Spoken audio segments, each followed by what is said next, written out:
According to Tennessee lore, in the late 19th century, a vast piece of farmland in Gallatin, Tennessee, now known as the Long Hollow Golf Course, belonged to a local farmer named David Lang.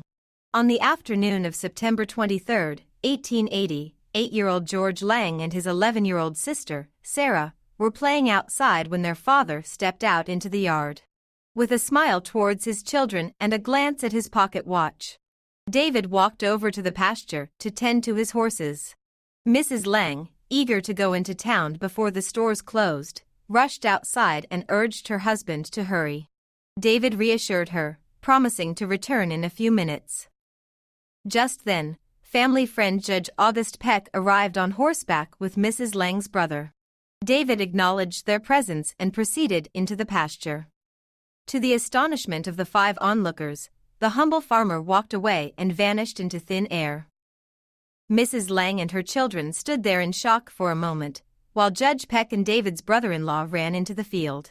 They frantically searched for their loved one, scouring every inch of the pasture for a hole, a cave, or any other possible explanation for David Lang's mysterious disappearance. Despite their efforts, the search proved fruitless. Mrs. Lang returned home, ringing a large bell until the neighbors began to gather. Word spread quickly, and a massive search party was organized to find David. However, luck was not on their side. David Lang had simply vanished. 7 months later, while George and Sarah were playing outside, they discovered a large 20-foot circle of stunted yellow grass in the pasture.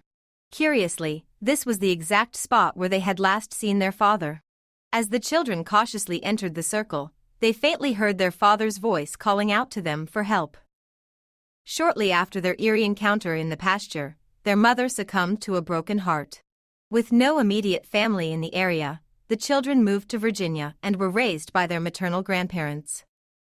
The story of David Lang was retold countless times and even appeared in Ghost magazine in 1937. It gained further attention when writer Stuart Palmer discovered a long-lost interview with Sarah Lang from 1931. In the interview, Sarah claimed to have communicated with her father through a planchette several years after his disappearance. Using this primitive automatic writing device, Sarah's father supposedly sent her the following message: "Together now and forever after many years. God bless you." Although Sarah couldn't fully comprehend the meaning behind these 2 sentences, she believed her father was referring to her deceased mother.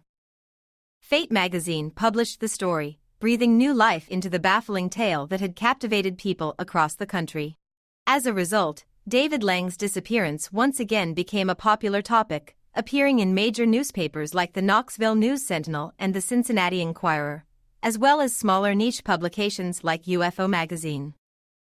However, as the story gained traction, it also faced intense scrutiny. An editor from the Tennessean sent a journalist to Gallatin to investigate the eerie tale. After hitting a dead end, the journalist traveled to Wynwood in Castellian Springs, Tennessee, where they finally discovered the origin of the David Lang disappearance. According to a member of the Wynn family, the story was a fabrication concocted by Joe Mulhattan, a traveling salesman from Cincinnati, Ohio. After a successful business trip to Gallatin in the early 20th century, Joe returned home and, during a family gathering, was asked by his young nephews and nieces to share a story about his trip.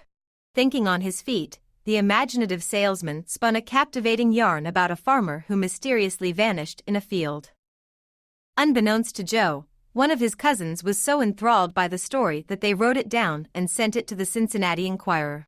Although the Enquirer did not publish the story, it eventually found its way into a different publication through word of mouth.